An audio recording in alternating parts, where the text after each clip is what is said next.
ગુજરાતમાં અંધશ્રદ્ધા, કાળા જાદુ અને મેલી વિદ્યાના કિસ્સાઓ દિવસે ને દિવસે વધી રહ્યા છે. આપણે અનેક કિસ્સાઓ જોયા જેમાં અનેક માસૂમો અહીં મોતને પણ ભેટી ચૂક્યા છે. ત્યારે એક સામાન્ય માણસ આ બધામાં માને, અંધશ્રદ્ધામાં માને તો સમજ્યા, પરંતુ ગુજરાતનું આરોગ્ય વિભાગ માને તો ખરેખર નવાઈ લાગે. ગુજરાતનું આરોગ્ય વિભાગ દર્દીઓને પકડવા અને દર્દીઓની સારવાર કરવા માટે સ્પેશિયલી ભુવાઓ રાખ્યા છે. નમસ્કાર, હું અમરીન અને તમે જોઈ રહ્યા છો નિર્ભય ન્યૂઝ. ગુજરાત વિધાનસભામાં અંધશ્રદ્ધાનો કાયદો બનાવવામાં આવ્યો, પરંતુ શું ખરેખર આ કાયદાનું અનુકરણ થઈ રહ્યું છે? શું ગુજરાતમાં અંધશ્રદ્ધા અટકી ગઈ છે? અનેક સવાલો થઈ રહ્યા છે, અને એ સવાલ એટલા માટે કારણ કે ગુજરાતનું આરોગ્ય વિભાગ પોતે આ અંધશ્રદ્ધામાં માની રહ્યું છે.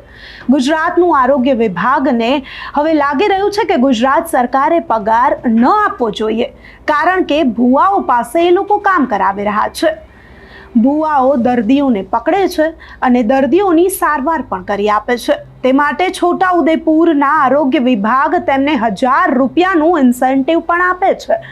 આરોગ્ય વિભાગ પોતે જે ભુવાઓ છે તેમને કંઈક ને કંઈક છૂટછાટ આપી રહ્યું હોય તેવું લાગી રહ્યું છે.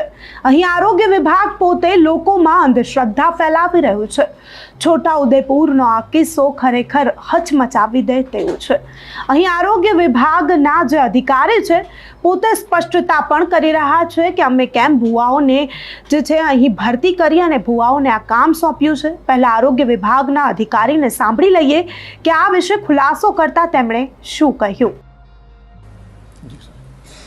છોટાઉદેપુર જિલ્લાની અંદર જે બળવા ભુવાની કામગીરી કરતા હોય છે, તો એવા વ્યક્તિઓની અમે એક વર્કશોપ કર્યો હતો. ટીબીના રોગ વિશે માહિતી આપવામાં આવી હતી, અને ટીબીના રોગથી ગ્રસિત કોઈ વ્યક્તિ એમની પાસે આવતું હોય અથવા કોઈ દર્દીઓ આવતા હોય તો એવા લોકોને નજીકના આરોગ્ય કેન્દ્રમાં જો ટીબીના શંકાસ્પદ લક્ષણો હોય તો એ નજીકના આરોગ્ય કેન્દ્રમાં એમની ગળફાની તપાસ થાય અને એમની દવા કરવાની થાય. તો એ દવા એ લોકો જો પોતે ગળાવવા માટે તૈયાર હોય તો એમને ડોટ પ્રોડક્ટ તરીકે પણ અમે વર્કશોપ કરીને સમજૂતી કરેલી છે, સમજ આપેલી છે.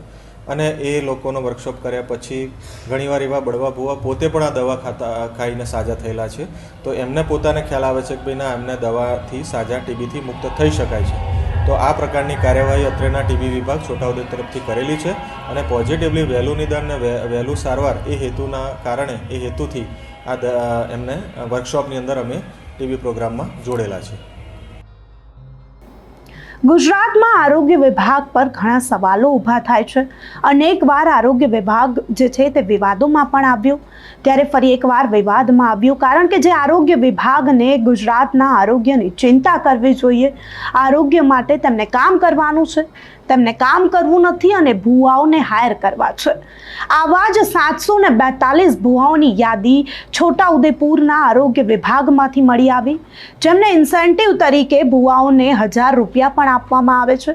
પર દર્દી પેઠે ભુવાઓને છોટાઉદેપુરના આરોગ્ય વિભાગ તરફથી 1000 રૂપિયા ચૂકવવામાં આવે છે. ખરેખર ચોંકાવનારી અહીંથી માહિતી મળે છે કે જે આરોગ્ય વિભાગે કામ કરવાનું છે તે કરવું નથી અને અંધશ્રદ્ધામાં લોકોને ધકેલી દેવા છે.